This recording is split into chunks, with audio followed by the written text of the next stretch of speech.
Hello and welcome to this edition of Life Made Easier, Living from the Inside Out.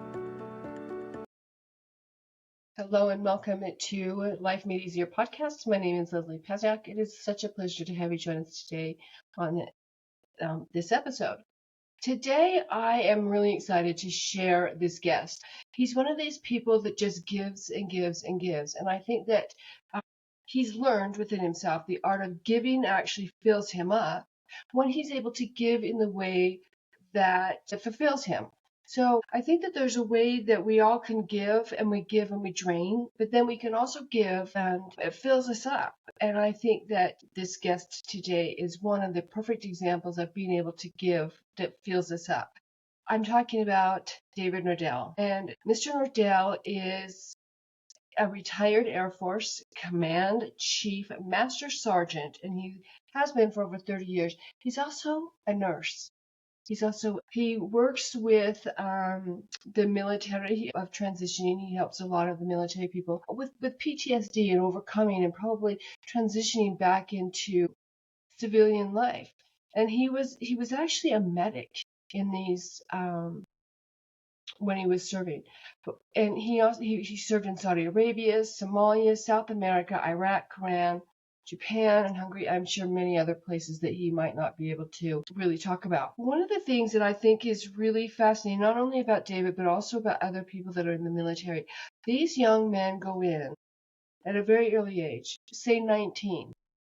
And one of the things that I want to talk to him about, we hear a lot of them coming back and they're just never the same. They're never the same. And this is my greatest passion where he's concerned. This is what drew me to him, is his desire and his passion to help these men transition back into civilian lifestyle.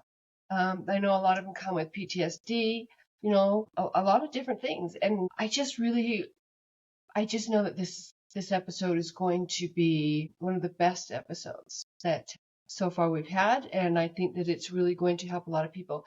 So please help me welcome David Nordell to this issue on Life Made Easier podcast. Hey, David, how are you? So no pressure, right? It just has to be the best podcast. I mean, you just threw it all out there. That's great. I know it's going to be great because I've been excited about this since we met. When did we meet? March, I think it was in the first part of March, and now we're in like the beginning of May. So I've really been looking forward to this one a great deal. So David, first of all, tell us a little bit about you. Yeah, so you have to be careful when you ask a military guy.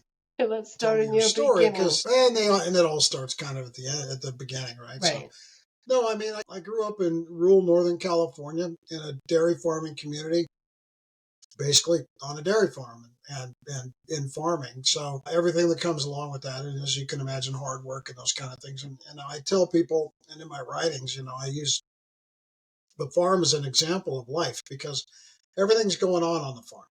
You have life and death and ups and downs and Mother Nature and fences torn down and and bumper crops and there's just there's times to celebrate. There's times that you need to have grit and resilience and you need to work through things. And a lot of it can be extremely lonely.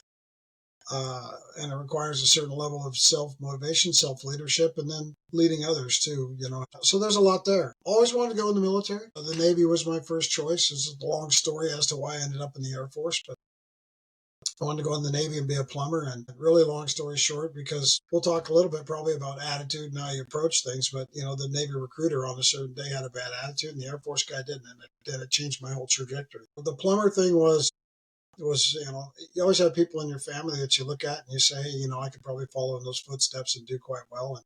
And I had an older cousin that was doing that, and I thought that might be a good thing. The Air Force decided I needed to go into medicine.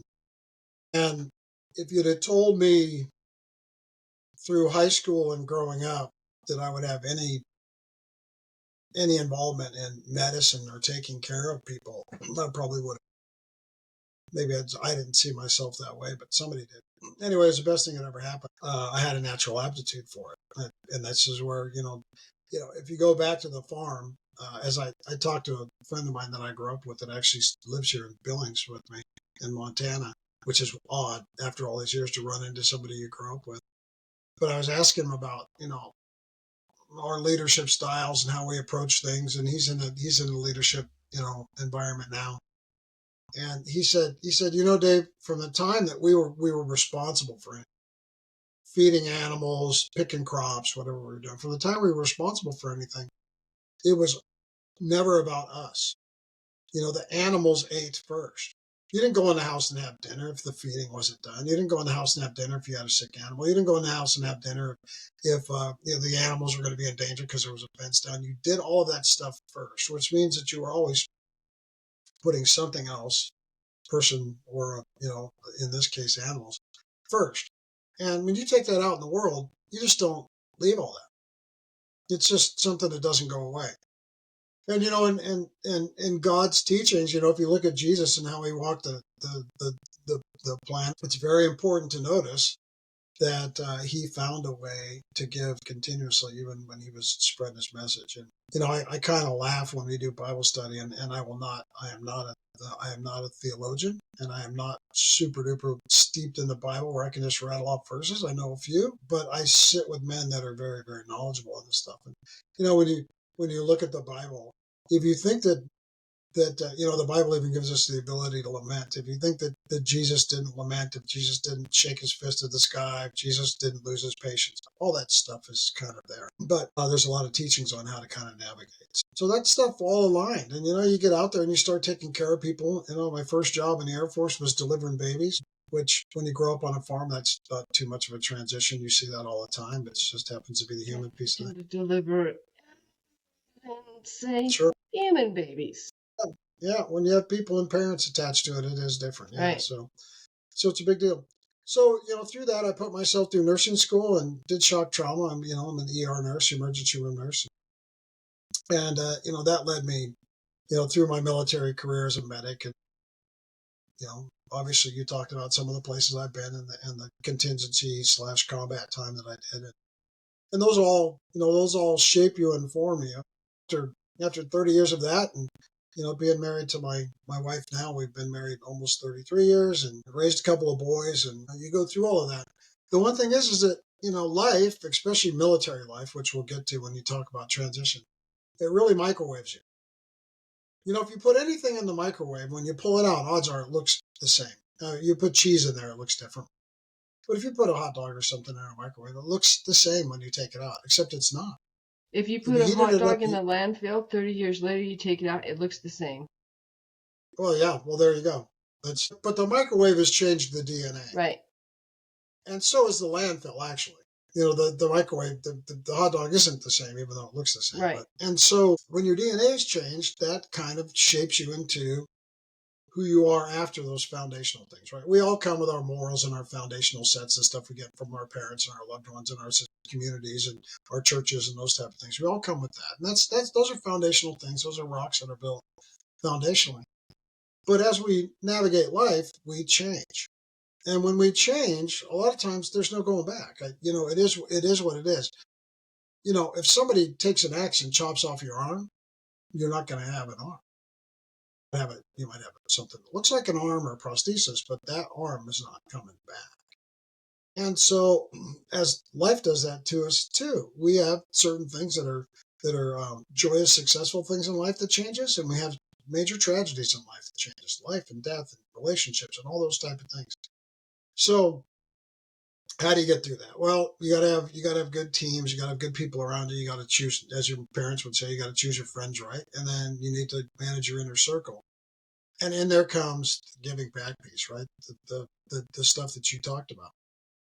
And so, in the military, we call ourselves brothers and sisters. 500 or 600 a day transitioning back to civilian life, and it is a huge chasm of a gap. And so, how do you make that better? How do you teach people? The passion is teach employers about the phenomenon of military transition, the microwave thing that I talked to you about, and then show them how to create an environment where when a veteran shows up in a work environment, they actually can find the things that they left all in one day. And those things are purpose and camaraderie and team and values and structure And all the things that you had on one day, the next day you don't have any of those. And you don't have your battle buddies, you don't have your wingmen, and you don't have your shipmates. When you lose those things, it can be tough. Yeah, so there's a little bit about me and some precursors to, I'm sure, some of the stuff that we're going to talk about. The giving piece is, I would say, for the most part, it's a blessing, but at times it can be a curse, and we can talk a little bit more about that and some of the challenges that go along with that. Right up to the point where when people identify you as a giver, it sets you up for being taken advantage of. Huge. So in life, when you hear all the cliche things in life that sends you a bunch of lemons, make lemonade, and those type of things, it's really about victimhood and ownership. And something happens to you, especially if it's negative, PTSD, right? Things you can't unsee, unhear, and unsmell, or moral injury, which we can talk more about. When life deals you these blows, you immediately have two choices. The easy choice and the natural default is to become a victim. They did that to me. If it wasn't for, the man, the system, the situation, the service, if it wasn't for the Army or the Navy, the Air Force, or, and you can shake your fist at that and you can be a victim. And as long as you're a victim, you're really set up to get more ill. And I say more ill in a way of not using your situation to normalize and then to get better, right? To build in those resilient pieces. I want to just interject here for Sure. a minute, because I think that it just came to my mind that one of the things that was so frustrating for me on my healing journey was, and this victimhood, right? You're talking about this victimhood. And I think that, and I'm just going to be honest, when I would go to therapy, and many of us do, right? You go and then you feel better, right? You made peace with wherever you were at that time. But then it seems like a few months later or a few years later, sometime in the future, you feel like it just starts bubbling up again.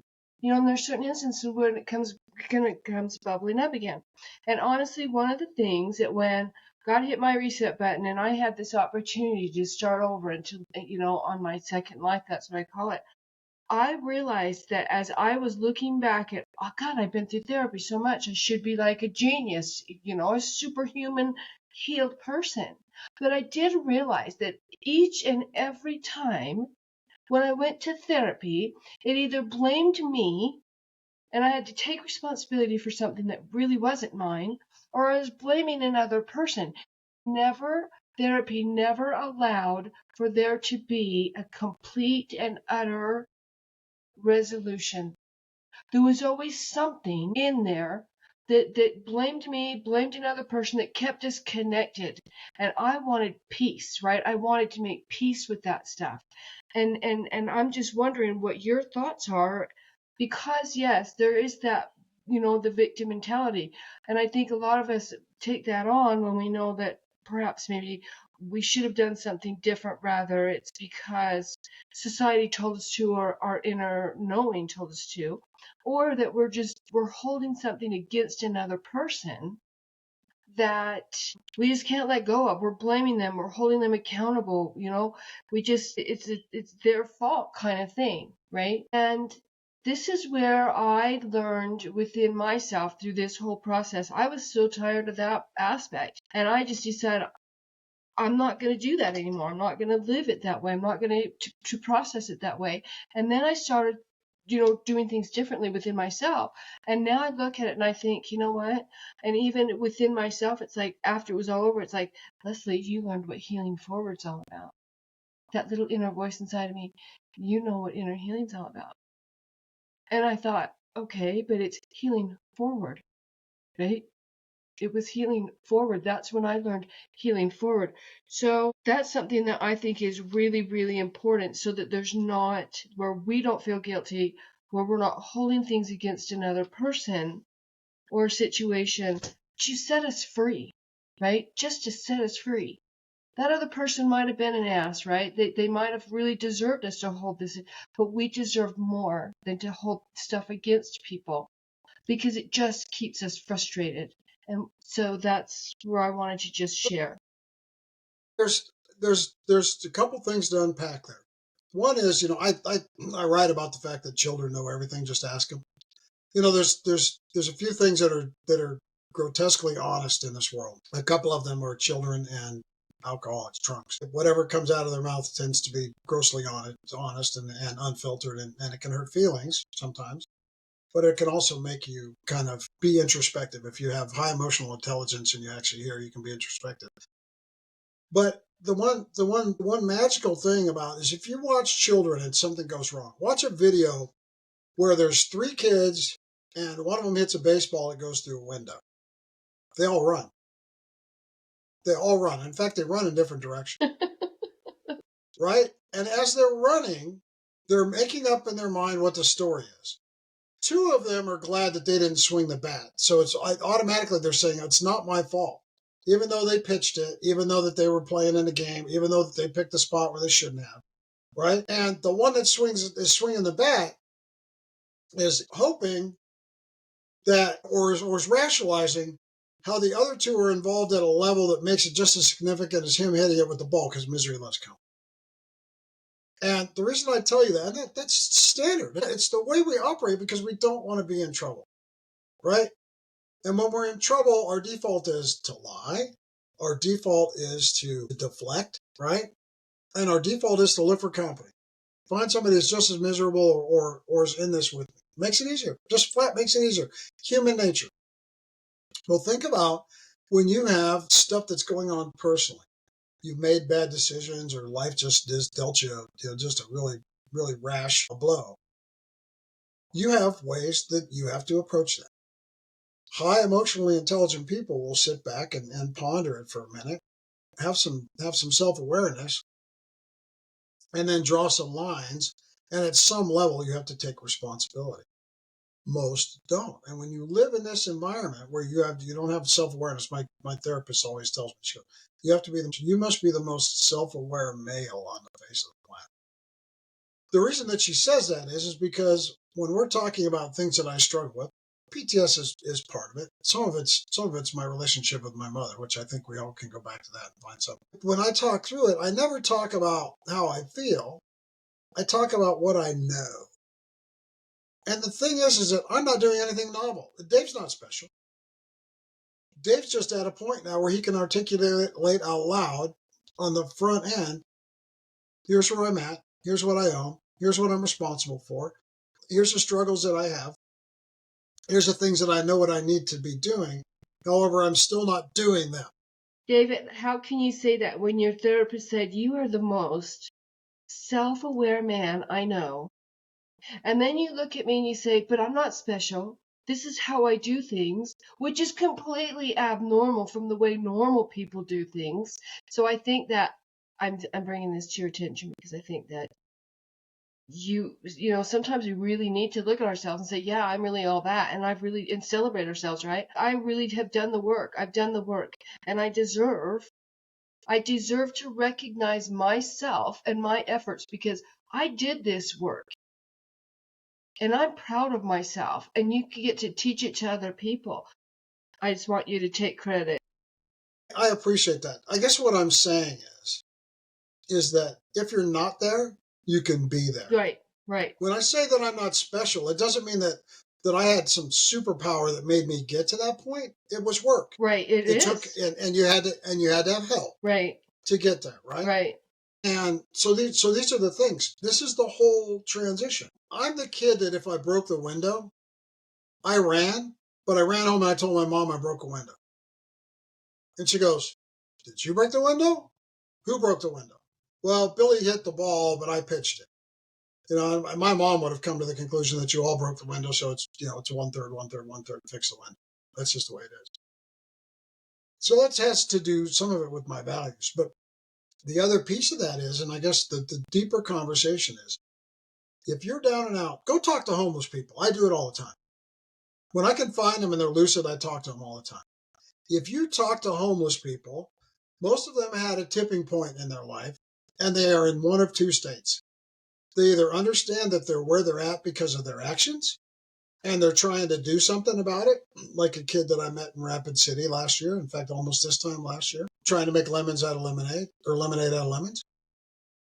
Or you have people that tell you the 10,000 reasons why their uncle screwed them over, their cousin didn't do this, the car broke down, I'm out of a job, all of these kind of things. And you go, if you follow that up with, well, why are you out of a job? And they're honest with you. Well, I showed up to work, I was drunk. I stole money out of the cash register. Well, don't do that. Stop. That's you. You own that. You own that. So to get better, you have to recognize this is Alcoholics Anonymous. Hi, I'm Dave Nordell and I'm an alcoholic. If you don't say that out loud and believe it, then you're not going to get better. Right.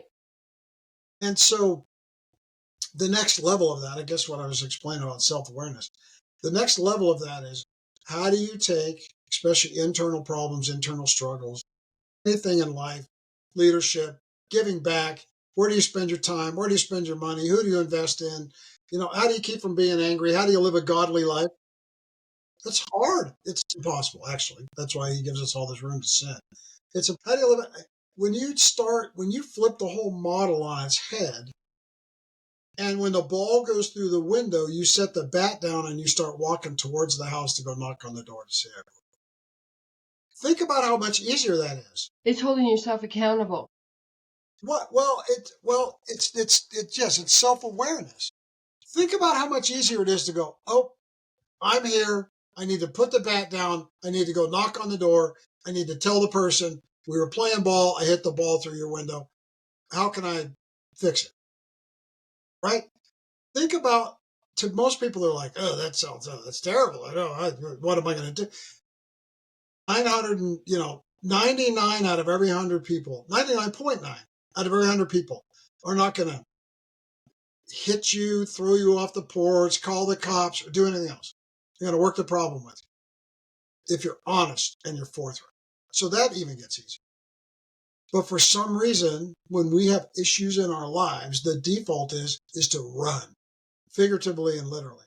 And while you're running, you're thinking about who else's fault it is and all of the other things. Listen to people that are truly hurting, that are in true victimhood.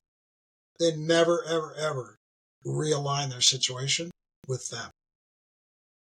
Their mom, their dad, their boss, their bank, their husband, their wife, their kid, their car, all of it, their lack of money, their bank account. Somebody wronged me, and they're shaking their fist at the sky. And usually while they're shaking their fist at the sky, they've got something else in their other hand that's a numbing agent, whatever that is. Drugs, alcohol, sex, whatever it is. These are all temporary bastions of pain relief that people run to. And quite frankly, just run to the problem. Take it on. Own it.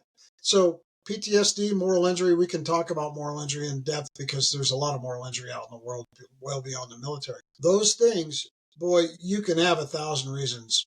The system, the service, my job, the patient, the whatever. You can even people that have PTSD and moral injury from like sexual assault, which are mainly females, but there's men. If you take sexual assault for an example, people that heal and move forward in life with sexual assault own it. I am a victim of sexual assault. This is what happened to me. It's a permanence in me. There's things that will happen that I can't unsee, unhear, and unsmell, and I'm going to have triggers with that. And you can own that and understand what that is and use that energy in some form of positive way each and every time that it sneaks up on you. Or you can just be mad. And I would tell you, the first, look at somebody when you catch them in a lie. What do? They get mad. They start yelling at you. Yeah, they somehow make it out to be your fault. Gaslighting. And this is the new word, right? Gaslighting. Don't gaslight me. Well, when people are wrong or they're backed into a corner, they tend to gaslight. They flip it all around and all of a sudden start, if I told you in the military, it's great. If you walk up to somebody in the military and go, hey, your button's unbuttoned, or you pick out a uniform violation because they're not in standards. Do you think that they fix that right away? Heck no. They look at your uniform. They look at every part of your uniform because they're getting ready to tell you what's wrong with you. Right. They're going to deflect instead of just saying thank you and buttoning up the button and moving on. Just own it. Right. Just own it. Right. And things get so much easier. And so buttoning a button on a shirt is one thing. Owning sexual assault trauma, owning moral injury from a combat zone, owning PTSD. Not easy to make friends with. No, it's not. It's really tough. That's one of the things that I did when God hit that reset button. And this is interesting because this isn't a place where we went, but it's relating to the same thing. But I remember I just didn't want to do the traditional blame and shame thing, right? And I said, I'm really done with this. I need peace. Like I was looking for that inner peace. And I remember looking at the things where I felt like I had wronged myself and others, right? That this is all it is. I either wronged myself or I wronged the other person because nobody did anything to me. I did it all to myself, right? First, I looked at it that way. I said, I'm not blaming or shaming anybody. I did this to myself. But I went to all the people that I hurt. And I apologized. I held myself accountable and I apologized for it. That I could remember. It's not like I dug up stuff from the past, right? If something came to mind, then I would, take the steps to rectify it within myself. Like, Leslie, why did you take your sister's shoes? What was it? Well, because I didn't have them, and I wanted, to have these things, and I just didn't have them, and and then why didn't I just fess up then? Well, because my sister and my mom were pretty mean to me when I was growing up, and I just didn't want to put up with their crap. But I did give them back, right? But I just didn't hold myself accountable. But later on in life, like 5 or 8 years ago, I did. But I understand that. That's huge. Like when you can hold yourself accountable for things, it's like that's the process that I was talking about. That's the healing forward, right? Because when something comes rolling around in our brains, instead of blaming somebody else or taking responsibility, like seriously taking responsibility for ourselves, that's healing forward. Because when I did this, I realized that everything from the past, similar to it or connected in any way, shape, or form, started falling away. I mean, all these little domino effects just started leaving, right? That it was almost like that problem or that issue or that inner conflict kind of just just disintegrated. You know what I mean? Well, when you're angry, you're stagnant. You use the words healing forward. That has action. Those words have action. Healing is an action word. Forward is an action word, right? If I say to you victimhood, there's no action there. Right. It's stagnant. Right. It's just in one spot. You're a victim. Yeah. Period.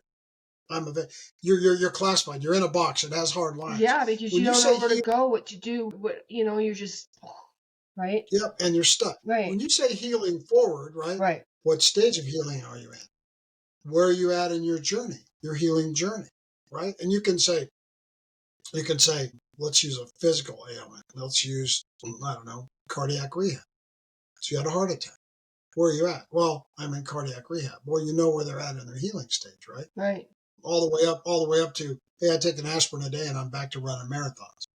That's where they're at in their healing stage from their heart attack. Where are you at? And that's all forward movement, right? All the arrows are going one way. Well, there might be little stop points where you have challenges, but that doesn't mean that that's a limitation. It means that it takes some sort of effort or adjunct to help you to heal forward. I'll challenge you on this, Leslie, because I know where you're going, and I know you want people to think about healing forward. If you truly believe that you're healing forward and you continue to do that, which is fabulous, the part of that piece that you have to talk to is, what did you have to get rid of? What did you have to add? And who the heck helped you? I am so glad you asked that. Because that's not an individual journey. Oh, yes, it is. Yes, it is. And let me tell you what I did. Because I did do it individually. When I wanted other people involved in it, and I felt like I needed other people involved in it, they weren't there. They weren't there. And you know what I did? And why I can say that this is an individual journey is because all the answers came from inside of me. Now, when when this all happened, I could not My right brain talked to my right brain, because you're medical, you understand this. My left side talked to my left side, my right side talked to my right side, but they didn't cross over, right?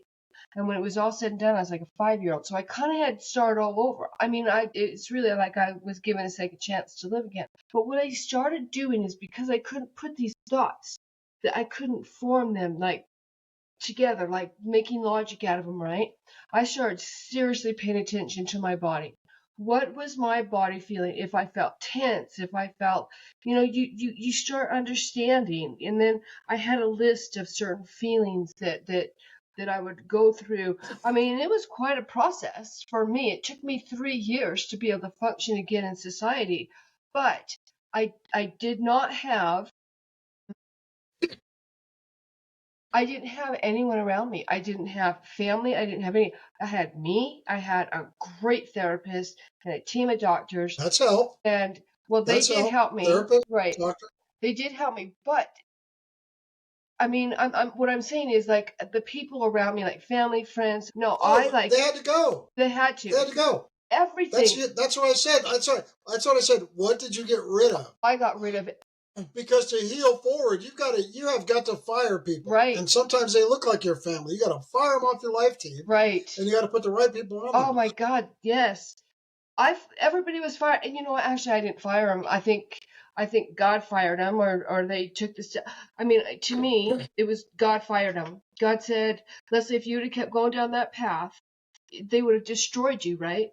But everybody, it was like, what is that when you drop water into oil and it like separates? Is that what it is? Let me. But everybody left.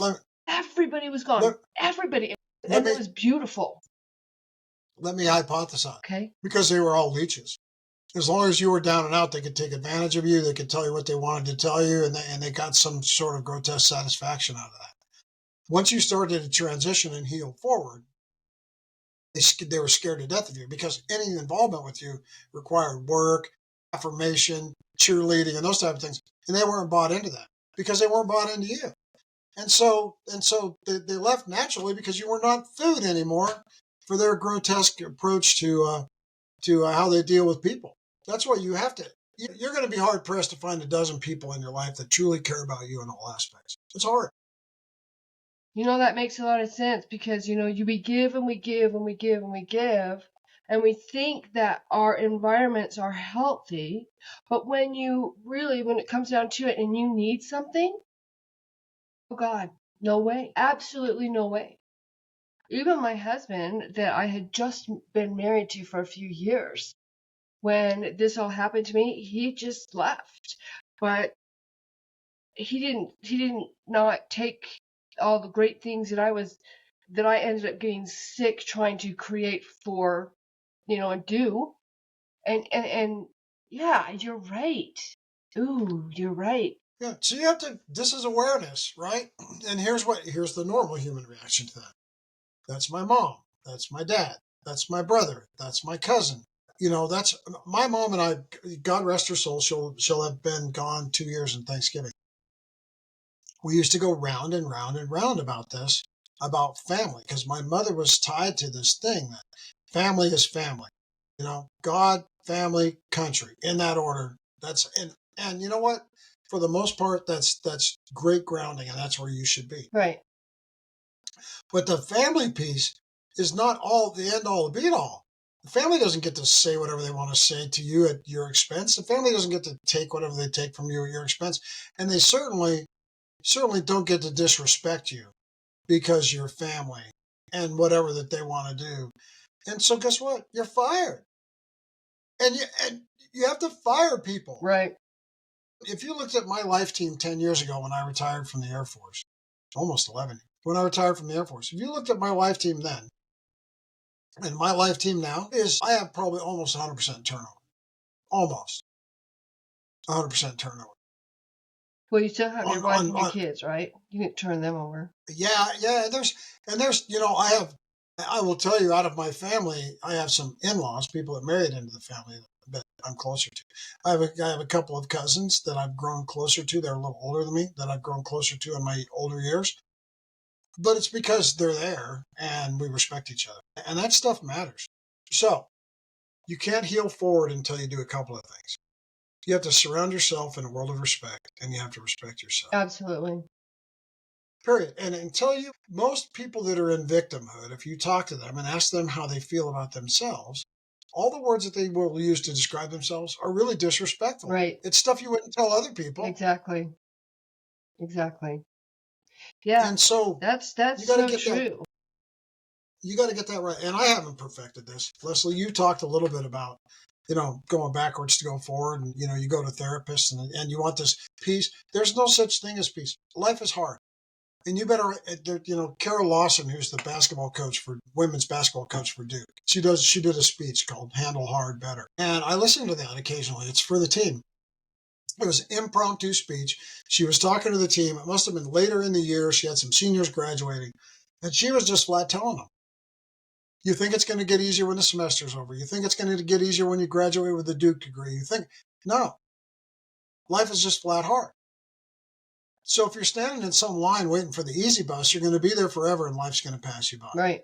So you have to handle hard better. So you better get some tool. So when you break the window, set that bat down, walk up on the front porch, knock on the door, say, I broke the window. You'll probably find out that that's a fulfilling experience. So don't you think that's one of those times when it makes life easier, right? When you can just truly just freaking be honest, put your morals into place, put your integrity into place, really stand up for yourself and say, you know what? Regardless of what you think of me, when I knock on your door and say I broke your window, I don't know how you're going to treat me. I don't know how you're going to react to me. You could be somebody that just explodes and gets really angry, or you could be somebody that's compassionate. But what I do know for sure is when I've done something that another person didn't like in the past, they have slammed the shit out of me. And that, my friend, is what I'm talking about. Those are the people when you get them out of your life. Because if you don't have, those are the people that you just freaking pitch, right? There's no questions asked. You just get rid of them. Because if you cannot make a mistake, if you can't make a mistake, right, then you don't need them in your life. Because none of us are perfect. None of us are perfect. And we all have to give forgiveness. But it's the mistakes that we make. I'm not going to forgive my husband. I would have, but now totally different, for having an affair. There's certain levels and certain things, certain ethics, morals, values, standards of things that you just don't do, right? But then there's certain things that you have to do because it's a part of you. And if you hold these ethics, if you hold these values, you have to live them. And it doesn't matter what happens outside of you. It's how you're going to react on the inside of you that makes life easier, and that you can go ahead and do these things and it feels so good. I'm feels so good. Right? Leslie, we're products of two things. Our genetics, can't change it. We're stuck with it. You can eat better. You can get the right tests and kind of know what you're up against, but you own that. And our environment. And, we're old enough, if you ever remember that movie Trading Places with Eddie Murphy and Dan Aykroyd. There's a lot in that movie. There's a lot. And so when all they did was change the two guys' environments. So the guy that had everything turned into a common thief on the street, and the common thief on the street turned into one of the better commodities brokers in all of Chicago. All they did was change the environment. Change your environment. If you have a toxic environment, you should expect toxicity and lack of growth. It's like bad soil. If you have bad soil, if you have a planter box and you have bad soil and nothing that you put in it thrives, do you pour more soil on top of it, or do you throw all the soil out and start over? You got to clean it out. Right. You've got to clean it out. You can't piece and part it. You have got to clean it out. Clean up your environment. Right. And we dictate our environment. I do twice a year now because I've put myself in a situation where I can't. When it gets really cold in Montana, I go to Arizona. When it gets really hot in Arizona, I come to Montana. That's my environment. It kind of makes me happy. I think it's great. Healthy, right? It's amazing, and it's so true. It's so true. You do have to, and I think that part of changing the environment, right? We can change our environments, but remember, there's that saying: wherever you go, you take yourself with you. there you'll be, right? Wherever you go, there you'll be. So there's obviously something within ourselves that needs to change. So I think that as we're looking for these new environments, right, we're cleaning out things that don't fit. This is what was really good for me, because when I started going into this whole thing, when I had no idea, right, total reset on my life, my therapist asked me, Leslie, who are you and why are you here? I had no idea, Dave. I had no idea. I had no idea who I was. I had no idea why I was here, and I did not want to live. I didn't. I just kept asking, God, you're not paying attention to me. I don't even know why the hell I'm here. I'm 0.5%. I shouldn't be here, but why am I here? What the hell's the deal, right? I just didn't even freaking know. But then God put me in this little space and isolated me, and He said, now we're going to do work. Now you're going to do work. Now you're going to do work. And that's when I had the ability to find out who I was, on the ins from in here, right? Because I couldn't think my way through anything. All I could do was try to figure out what my body was telling me. What is my body telling me? Because physically, your body tells you everything, right? Your thoughts, if they're shitty, your body's going to be sick. If your body's healthy, your thoughts are going to be healthy. This is amazing. This is creative, but you've got to have a healthy body. You've got to take care of your physical body because it talks to us. You know that because of the illnesses that you see and everything else. But I swear to God, Dave, what saved my life, and I can totally, is trying to figure out what the hell my body was trying to tell me and make sense out of it in here. And nothing on the exterior, because nobody was there anymore, right? I had to look at these sheets of paper, and it said, this is happy, this is sad, this is angry. And there were pages of emotions that I had to read through and really study. What does this mean? What does that mean? And I had to put my thoughts, or whatever I was feeling, into a certain thought so that the two felt good. So that, oh, that's what that is. I had to put the two together. This feeling is the feeling of happiness. This feeling is a feeling of sadness. This feeling is uncomfortable. It's anxiety. It's fear. It's whatever. I mean, I had to learn that.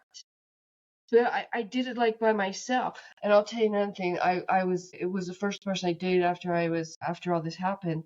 And he had narcissistic tendencies. I'm going to admit it. I think that because of his narcissistic tendencies and the crappy way that he could just push and drive me, right?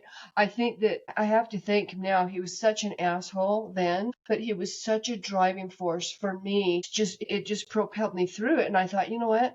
You're not going to treat me like that, because you're exactly why God hit that reset button on my life. And now I'm going to choose no. I'm going to choose differently.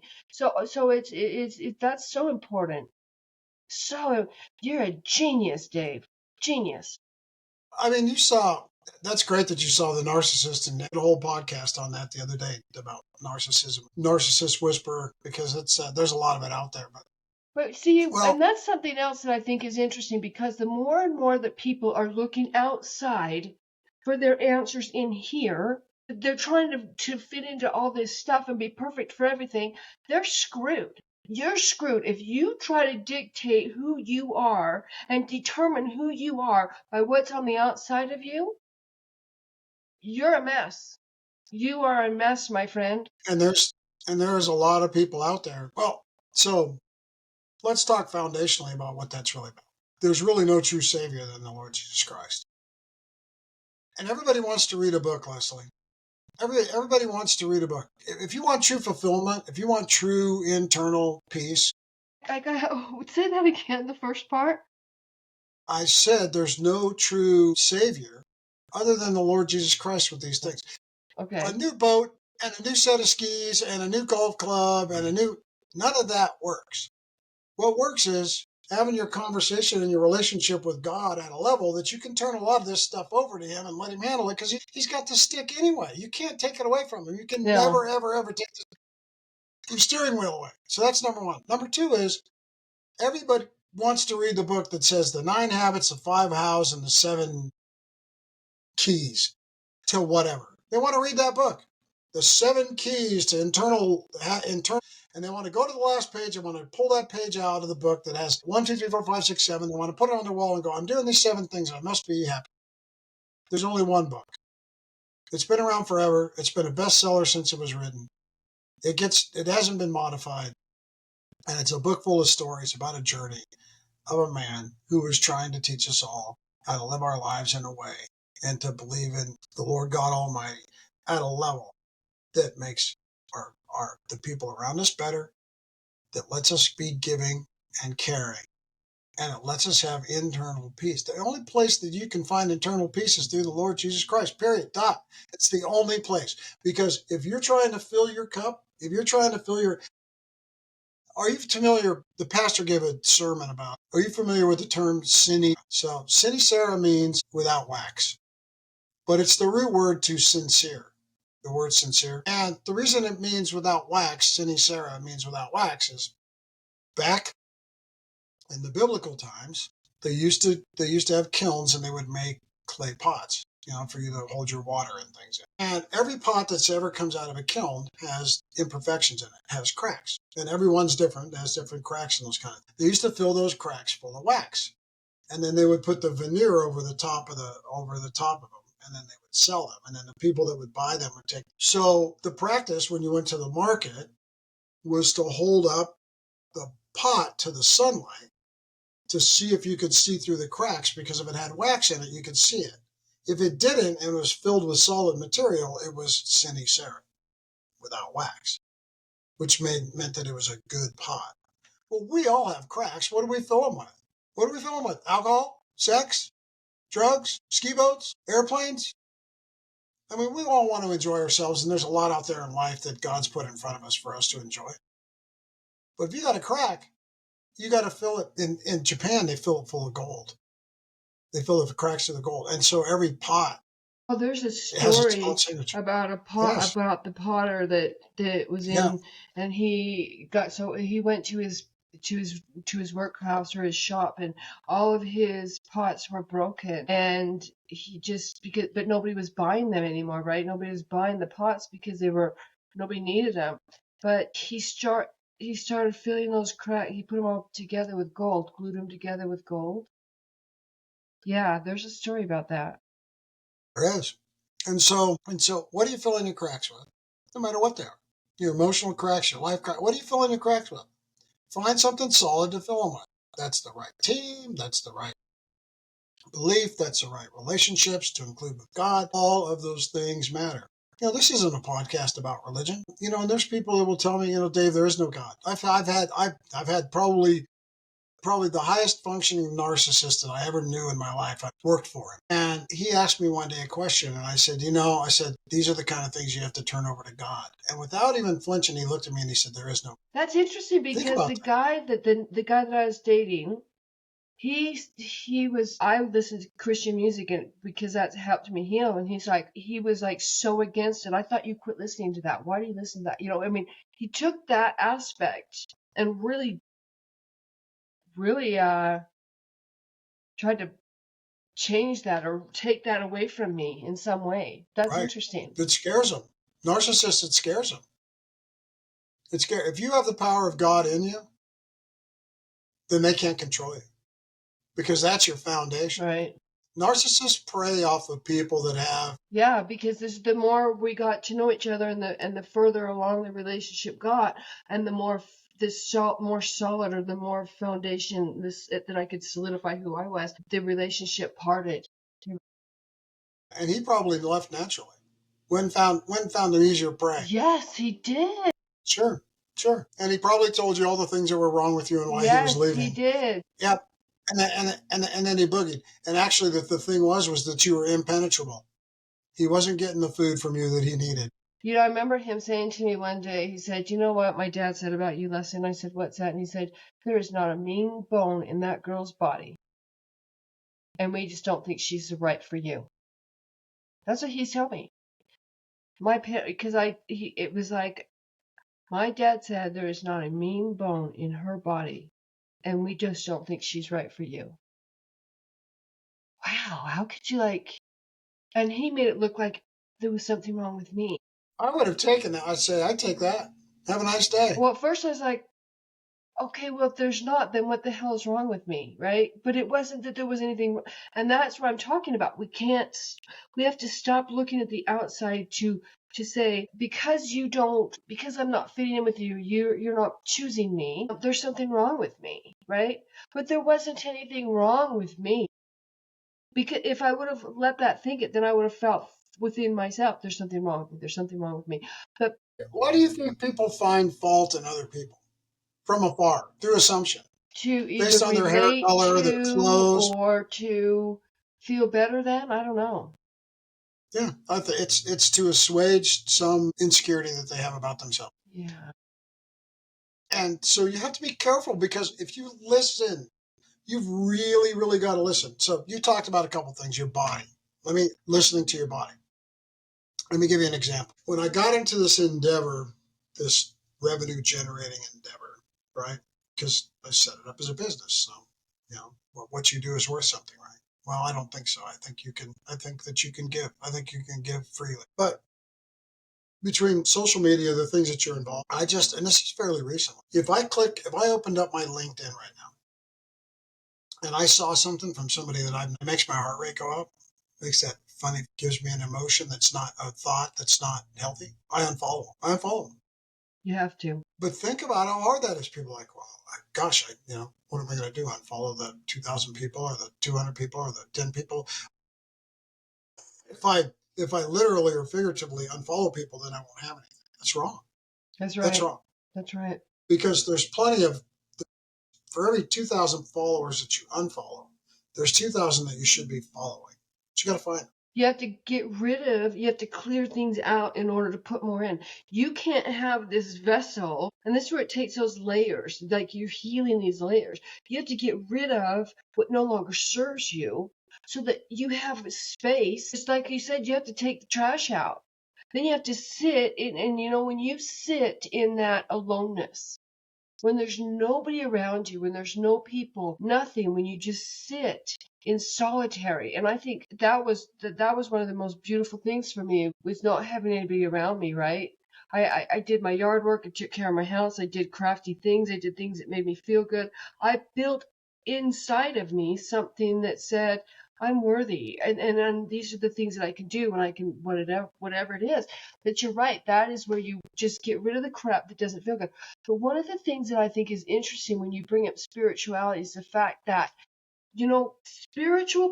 spirituality to me is your relationship with your divine creator, right? They can't talk to us in words. And our brains are so freaking creative that they talk to us through our physical senses, through our bodies. Like if you get these tingles in your body, that's them. Because I just know that you're gonna feel it. You'll feel it. But I can't do it logically because I get so creative. Sometimes I can screw myself, right? Most often I do when I start thinking about stuff. I have to feel my way through things. And sometimes, there's that place where you feel your way through stuff. And that's the healing process to me, is like sometimes people just really hurt you. They really hurt you. And you have to figure out a way to forgive them, right? That's the process. I had to forgive them, and I had to forgive myself, really forgive myself, because forgiving myself allowed that forgiveness for them automatic. And once that transpires, all that stuff just starts fading away. It's when we hold on to those parts that of the frustration, the anger, the resentment, the all that stuff. But you were saying, when I see these people and I get that feeling, right? You get rid of them. That's because you're being guided from the inside out to get rid of this stuff because it's not going to serve you. It's the same as our bodies. That's our body telling So, us what so to do. why do we talk ourselves out of it? Do you know 9 out of every 10 women that are sexually assaulted, their body told them to flee, to get away. Yeah, And that's true. somewhere in their mind, they talked themselves out of it. That's true. And they stayed in the situation. It's like a bad horror movie where the ghost says, get out. And everybody stays in the house. And you're like, the thing said, get out of the house, right? It would be a very short movie if they did that. the common sense. Why do we ignore that? Because I think that in today's, honest to God, I think in today's society, we allow our outer influences, like look at TV, look at social media, look at Exactly. everything. It's like a 4 to 5 second attention span, right? People are flipping through stuff and it's 4 to 5 seconds. And I'll tell you what, when my mind is making me crazy, when I am spiraling down that rabbit hole in Alice in Wonderland into the negative thinking, I will intentionally use a show, usually Hallmark, some sort of love show or whatever, some sort of feel-good movie, to just distract my mind, because I can get so much momentum on that spiral that I just cause myself anxiety and I can spiral out of control, right? But if I stop and I use something else to distract my mind, but it has to take me in the direction that I need it to. And if you're scrolling through social media and it's taking you in a direction that you don't want to go, or if you're watching a movie on TV that's not benefiting you, you're just going to keep going down that thing. And that's interesting, Dave, because I remember when I was healing, I stopped watching TV. I really paid attention to the things that I watched, that I listened to, that I ate, that I touched. I mean, I paid attention. My 5 physical senses were they were like my lifeline, right? Because they were my lifeline. I had to pay so much attention to them. And to try to figure out that physical aspect of us, it can be kind of hard, right? If you're allowing all this out here and you're not able to listen, because this is quiet.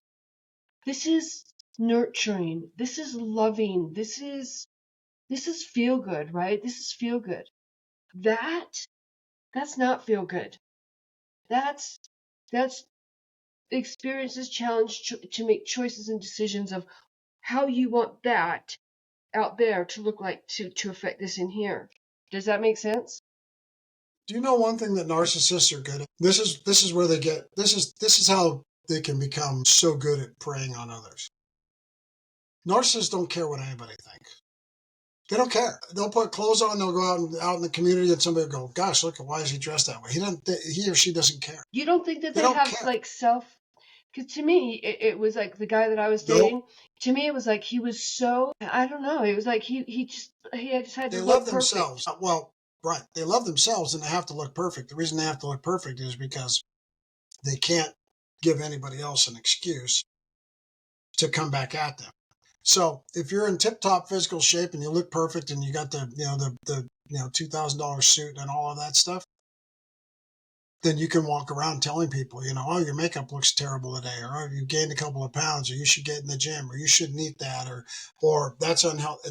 It's all that type of stuff. But they don't care about what people think. They don't care about people. They have no empathy. Their empathy is completely, absolutely gone. They have no way to separate themselves from themselves and put themselves in somebody else's shoes and try to build at least a little bit of empathy. And quite frankly, they look at empathy as weakness. And quite frankly, people that are empaths like me spend way too much time worrying about what other people think. Right. And so you make decisions based on this. You put this extra equation into the decision instead of going, this is how I feel, and I'm going to hit the unfollow button. Right. 10 years ago, I'd have went, man, if I hit the unfollow button, do they know if I hit the unfollow button? I can't care, because the only conversation to be had, if somebody goes, you unfollowed me on LinkedIn. Yeah, because you put this post out and it affected me physically, which is not good for what I'm trying to do. So I'm unfollowing you. I don't disrespect you. I hope that you have great interactions based on your passions, but it's not for me. Right. And so I get to choose what I consume, right? We get to choose what we consume. Exactly. You want to go have a Big Mac? You can drive down and have it. You want to go buy some lettuce and have a salad? We can have a salad. So let's get back to where we were, because this is like Sure. intense. One of the things I want to get out. One of the things I wanted to really one of the key points that I wanted to address with you. I'd like to just shift gears for just a minute, because I think this is important to me to know.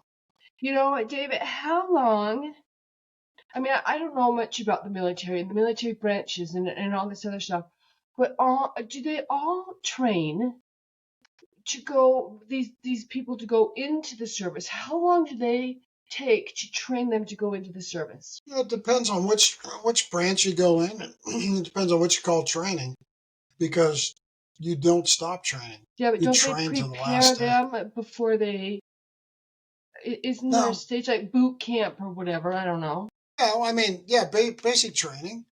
Basic training. They all have different lengths. Some are getting longer. They all have different lengths, and the training's just laid out because they have certain objectives that they want to accomplish. So if you look at the Army and the Marine Corps, their training's a little longer because they do extra stuff with weapons. I mean, those are the foot soldiers, and so they do extra. You look at the Air Force and the Navy. The basic training might be a little bit shorter. All the core things are the same. Might be a little bit shorter because the majority of the stuff that we need to know, we need to be out in the field doing. We don't need to, we don't need to be in a basic training mode. We need our technical training. We need to move on and go. So the Navy, somewhat similar. So they're all a little bit different, but the approach to it is, you'll hear all the cliche things, break you down, build you up, all those type of things. Really what they're doing is they're indoctrinating you, right? They're teaching you the way of the society that you're going to live in. If you don't think that the military is a separate society, then you don't understand the military. So God is just such a blessing, Dave, because I'm so glad you said that. Because here's my next, now, I knew that people would go into boot camp when I was younger. I think that my best friend's brother went for like 6 weeks, right? And then he came home, and then he went off to wherever he was being stationed. He was in the Army. So let's say 6 to 12 months or 6 to 12 weeks that they train you, right? Basic training, 6 to 12 on average, right? When you're completed, when you're done serving your time or you're ready to go home, right? For whatever reason, how much training do they give you for that? Didn't you just say to me that, Leslie, you're kind of going into a different, what did you say? To a different life or society, it's a whole society? different society. Right.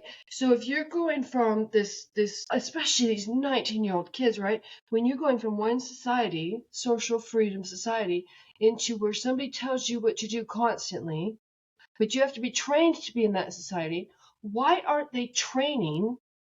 Why isn't there some sort of adjusting period or training to bring them back? And if they did have this, wouldn't that really solve a lot of the homelessness, the PTSD, the dysregulation? Because if whether you're in for 5 years or you're in for 30 years, there's a shift that has to happen. And if you had to shift to go into it, I think that there should be some sort of a mandatory training to bring you out of it, because especially when you go in for if you're 19, I mean, you're still in such an impressionable age. You, male brains don't even, I think, fully develop until they're 24, 23, 24, That's 25, 25. 25. So shouldn't that be something that should be looked at? Shouldn't that be something implemented? I mean, these kids even, they come out with missing limbs, or they've been shot, or they watch people die. I mean, that's some serious shit. That is some serious stuff to experience.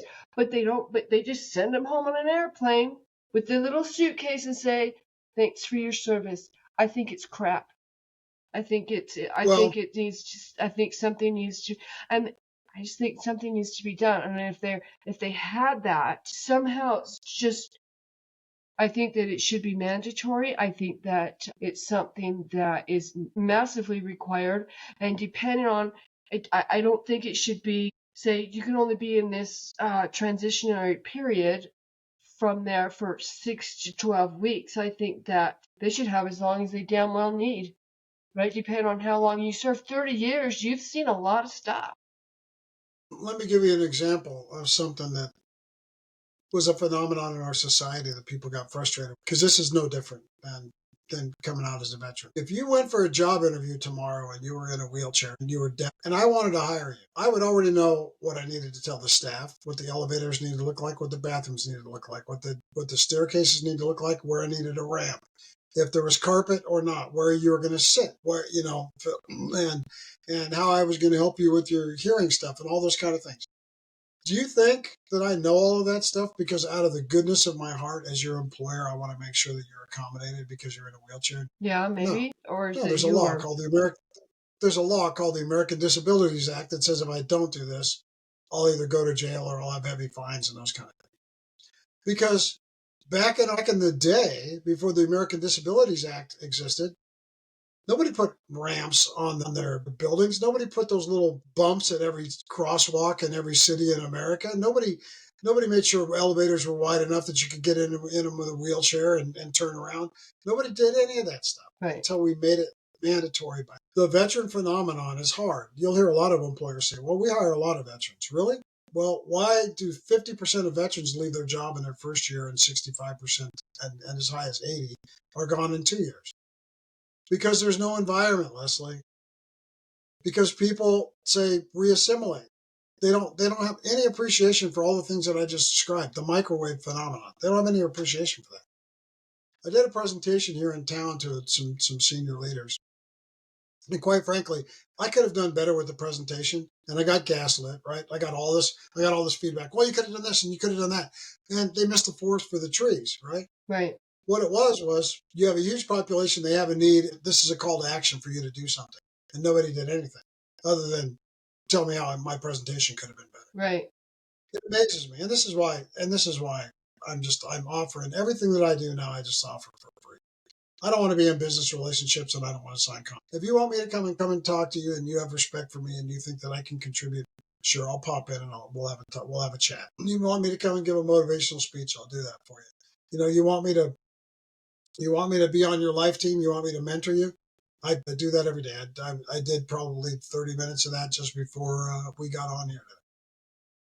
And it's all about making other people successful and helping them navigate their bumps and bruises.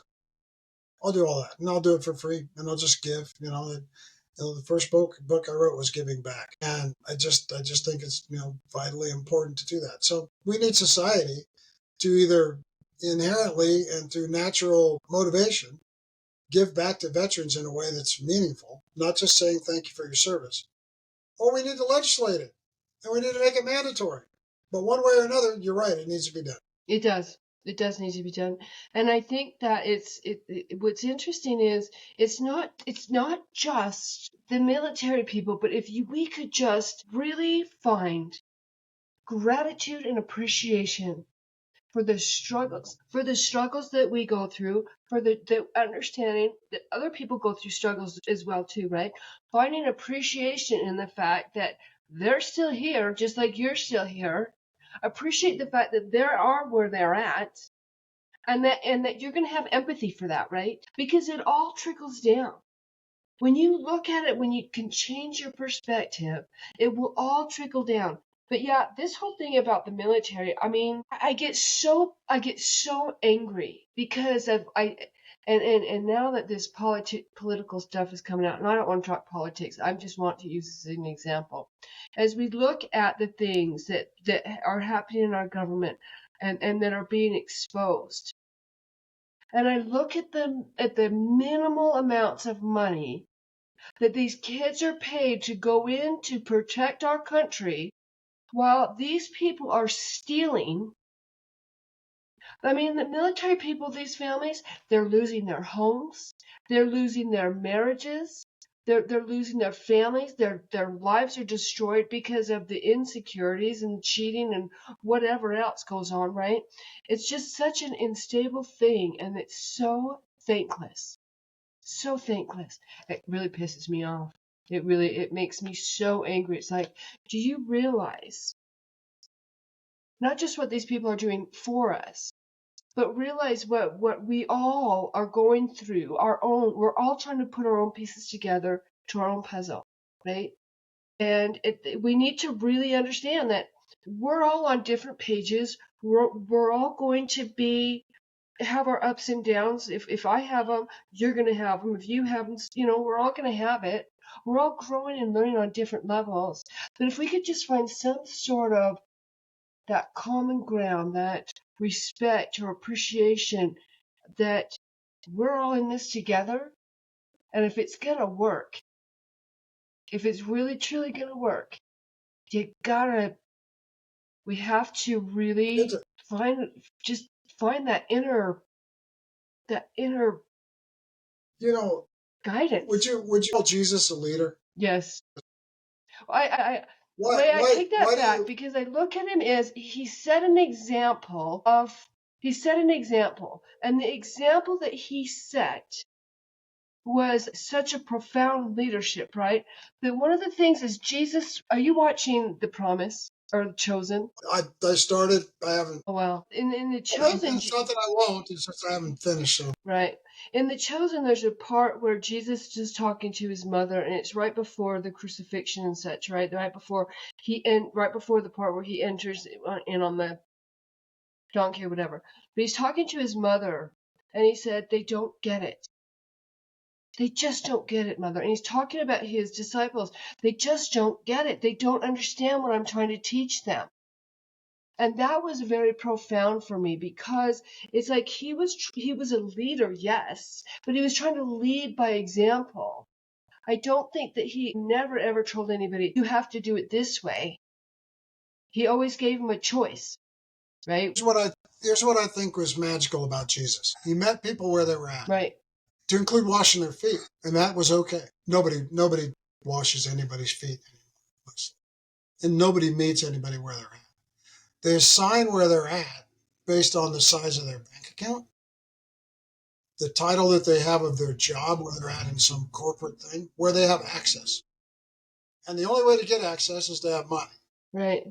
So that doesn't mean that the right people in this country or in this world are in the right places.